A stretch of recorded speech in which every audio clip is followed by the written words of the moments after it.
So no talk is complete without a Steve Jobs quote. Everyone around you, or everything around you that you call life, was made by people who were no smarter than you, and you can change it. Steve Jobs was also kind of a dick, let's be honest, but he said some inspirational things.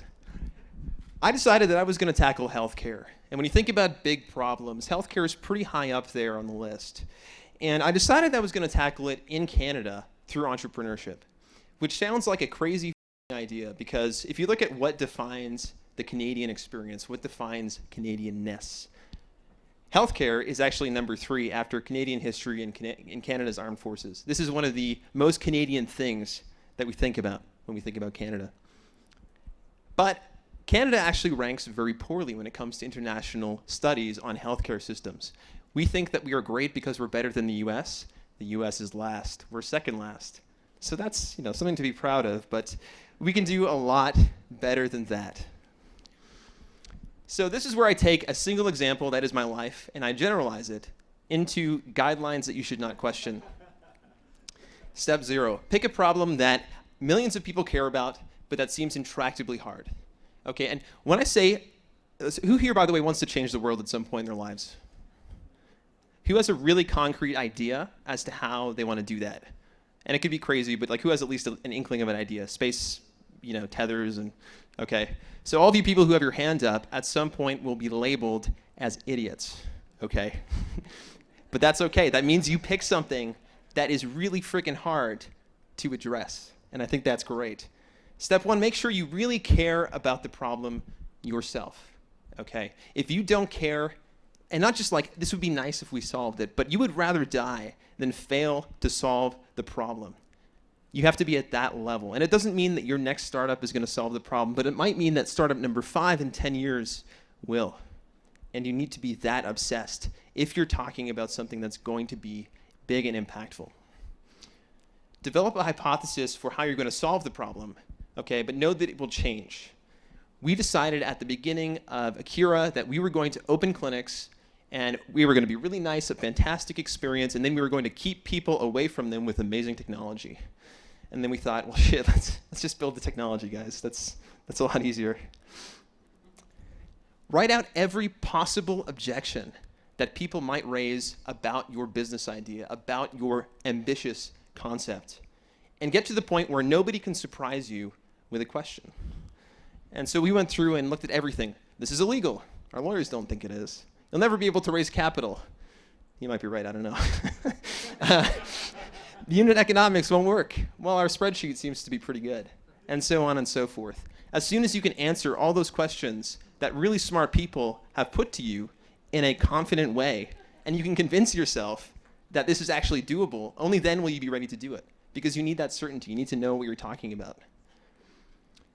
At that point, figure out the smallest piece that you can tackle that can actually generate revenue as soon as humanly possible, and build the smallest team that you can to get there. And the reason that's so important is because if you're doing something really crazy, it's going to be hard to get funding. And especially if you're trying to do something crazy in Canada, it's doubly hard to get funding. And I've experienced this firsthand. Trying to tackle Canadian healthcare through entrepreneurship in Canada is something that a lot of American VCs go what? Yeah, come back when you have something in the SaaS space. Step 5, trust your research. If you know this problem, don't listen to advisors that haven't done the research. Everybody wants to tell you something and wants to give you advice. And most of them are horribly wrong because their life experience does not apply to your particular problem. So just ignore them. Trust your research. And trust, though, that smart people that have your best interests in mind might be worth listening to and might be worth considering. Get to cash flow positive as soon as humanly possible, because then you control your destiny. Then investors will come to you, and you'll have the freedom to really pursue what you want to pursue. If you're in a position where you need to raise constantly, you're going to have trouble. You're going to have to change your vision. You're going to have to pursue something different. This is kind of an aside, but doing this is really stressful. If you're doing a startup, it's kind of funny, but it's kind of not. Mental health is a real thing that startup founders, I think, struggle with. It's not talked about much. Find a coping mechanism that's not drugs or alcohol. For me, it's exercise. For some people, it's meditation. But this is really important. Expect to do this for 8 to 10 years of your life. And if you're not ready to do that, don't get into it because it's going to take at least that amount of time. The median time to IPO for a regular company, not to mention these crazy big world-changing companies, is 7 or 8 years, right? And it's getting longer every year. Step 9, I don't know yet. I'm not there. I'll let you know next year when I get there. Step 10, hopefully emerge victorious.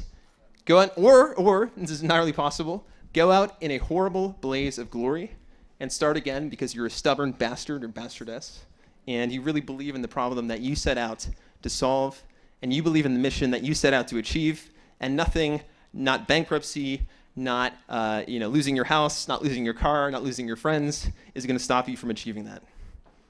Thanks.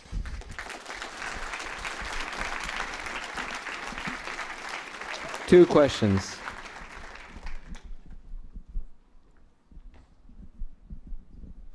Okay.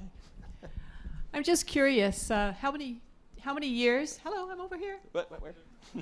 Oh, there you Hi. go. Hey, how's it going? Way over this side. Yeah.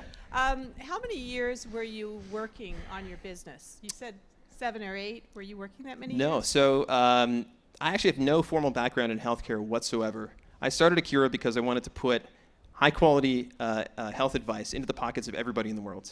Okay, so we started about 1.5 years ago. My previous background was starting a company called My Planet, and it was a tech agency. I built it up to about 70 employees, about 10 million in revenue.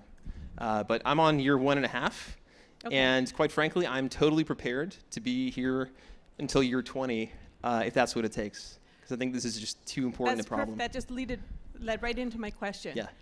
How many times do you think you have to morph, even having different names for your website, to have different kind of ideas where you go, okay, well, you know what, that kind of didn't work, but let's do this website now, until you get to the point maybe in 6 years where you've got it? Great question. So I think if you really think about the problem a lot up front, you're going to save a lot of headache. And then it becomes an iterative process around the central concept. It's not you're like pivoting into an entirely new concept.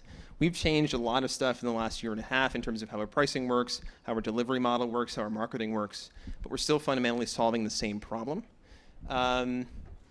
So it's a hard question to answer. I mean, some people do 3, 4, 5 startups in the same domain until they really achieve success. I wouldn't say that I'm like super successful by any metric. I mean, Kobo, much bigger success story than my last company. But at the same time, you have to be willing to accept failure and just keep trying. Well, I'm going to give you one more real quick, hard question Sure. too. Talk about getting the cash flow in. Oh, okay. That's actually so how does that relate when you're changing it 5 times to your customer base? Yeah, I mean, you really have to communicate that carefully to your customers. They have to understand why you're changing your model, what that's going to mean for them. And in many cases, that means you have to grandfather in pricing that you might have introduced a long time ago and say, you know what, for being a loyal customer, we're going to give this to you for the next year. And then, we'll graduate you to our other pricing, maybe. But, thanks. Dustin, good job on the pitch competition there. You answered all the questions. Thanks. Round of applause. Cool.